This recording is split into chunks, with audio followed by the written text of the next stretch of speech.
Welcome to all of you. Now, in short, we are going to start the lesson number 5 of Rainbow, which is India's gift to the world. This lesson is divided into two parts. The first part is how yoga heals. I would not like to go to about the lesson and about the writer because in this the video would go too long, so it would be very difficult to upload the video. So I just start from the lesson. How yoga heals. In this lesson, we will learn the benefits of yoga and the disease through which we can cure by yoga. So we start from this. It has become common knowledge that yoga is good for you. ये आम बात हो गई है कि योगा हमारे लिए लाभदायक है. Currently, yoga is being used as a therapy for cancer, infertility, lung disease, multiple sclerosis, Parkinson disease, insomnia, high blood pressure and joint pain. वर्तमान में योगा एक थेरेपी के रूप में प्रयोग किया जाता है, जैसे कैंसर, इनफर्टिलिटी बांझपन, लंग डिजीज फेफड़ों की बीमारी, मल्टीपल स्क्लेरोसिस, पार्किंसन डिजीज घबराने की बीमारी, इंसोमनिया नींद में चलने की बीमारी, हाई ब्लड प्रेशर उच्च रक्तचाप एंड जॉइंट पेन और जोड़ों के दर्द. Here you would get a question that write the name of the disease which can be cured by therapy. So the answer would be in this way. There are disease which can be cured by therapy: cancer, infertility, lung disease, multiple sclerosis, Parkinson disease, insomnia, high blood pressure and joint pain. Again आप बीमारियों के नाम इस तरह से याद कर सकते हैं: कैंसर सामान्य, इनफर्टिलिटी बांझपन, लंग डिजीज फेफड़ों की बीमारी, मल्टीपल स्क्लेरोसिस, पार्किंसन डिजीज घबराने की बीमारी, इंसोमनिया नींद में चलने की बीमारी, हाई ब्लड प्रेशर उच्च रक्तचाप और जॉइंट पेन जोड़ों का दर्द. Yet there is a very little awareness and understanding on exactly how yoga heals. अभी भी इस बात की थोड़ी आवश्यकता है या हमें जागरूक होने की ज़रूरत है या हम समझ विकसित करने की ज़रूरत है ऑन एग्जैक्टली कि ठीक तरीके से हाउ योगा इज, कि योग से स्वास्थ्य कैसे. Even in the yoga and medical communities, यानी कि योगा और चिकित्सीय समुदाय में the key is to understand the relationship between stress and yoga and disease. जो मुख्य बात है, जिसको मुख्य कुंजी ये कह सकते हैं कि तनाव, योगा और बीमारियों के बीच में आपस में कैसा संबंध है.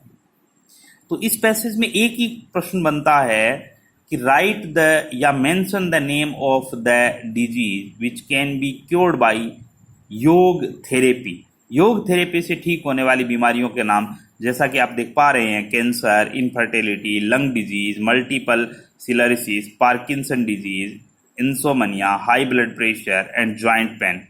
ये क्वेश्चन आप अच्छी तरीके से तैयार कर लें कि थेरेपी. सिंपल क्वेश्चन इस तरह से भी हो सकता है कि write the name of the therapy related disease, ऐसा भी प्रश्न आ सकता है. तो आप सीधा सा आप क्वेश्चन याद करेंगे कि थेरेपी रिलेटेड डिजीज कौन सी है, या थेरेपी रिलेटेड डिजीज जिनको हम योगा से क्योर कर सकते हैं वो कौन सी है. कैंसर है, इनफर्टिलिटी है, लंग डिजीज है, मल्टीपल स्क्लेरोसिस है, पार्किंसन डिजीज है, इंसोमनिया है, high blood pressure and joint pain. मुझे पता है कि ये इस लेसन को अगर ठीक हम क्लासरूम में ब्लैक बोर्ड पे या ग्रीन बोर्ड पे जब भी हम करें तो बहुत अच्छे तरीके से कर सकते हैं. मुझे पिछले वीडियो में भी ये समस्या का सामना करना पड़ा था, क्योंकि वीडियो अपलोड करने में बहुत मुश्किलात का सामना करना पड़ रहा है. सो हम शॉर्ट में ही चलेंगे. Medical research estimate that as much as 90% of illness and disease are stress related. चिकित्सीय समुदाय ने ये आकलन किया है कि लगभग 90% बीमारियां हैं वो तनाव से संबंधित होती है. प्रश्न ये आ सकता है कि what is the estimate of medical researches. तो ऐसा भी हो सकता है, या एक तरह से हम ये कह सकते हैं कि how many percentage of the illness according to the medical researches.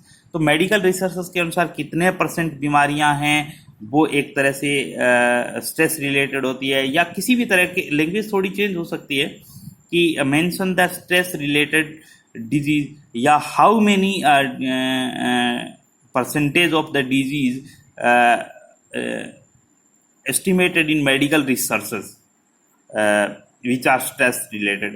तो हम ये कह सकते हैं कि वो सिर्फ 90%। आपको एक याद ध्यान में रखना है कि medical research estimates, medical research का आकलन है कि 90% बीमारियां हैं वो एक तरह से स्ट्रेस से रिलेटेड होती है। कि जब हमारे शरीर एक तरह हमें तनाव का अनुभव होता है, उस तनाव के कारण हमें जो बीमारियां होती है वो 90% जो बीमारियां वो तनाव के कारण होती है।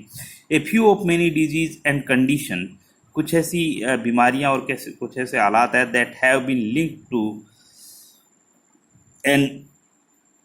N overactive stress response include cardiovascular disease, depression, anxiety, some time of diabetes mellitus। कुछ इस तरह की बीमारियां हैं जो एक तरह से तनाव से संबंधित होती है, जैसे कार्डियोवास्कुलर हृदय घात जिसको हम पक्षाघात भी कहते हैं, डिप्रेशन है, तनाव है, एंग्जाइटी चिंता है, सम टाइप्स ऑफ डायबिटीज, कई तरह की डायबिटीज़ की बीमारियां। तो दूसरा क्वेश्चन अगर हम करें तो वो एक तरह से 90% बीमारियां हैं तो तनाव से होती है। ये पूछ सकता है कि write the name of the stress related disease, तो आपको ये याद रखना कार्डियोवास्कुलर डिजीज है, डिप्रेशन है, एंग्जाइटी है and some time of diabetes.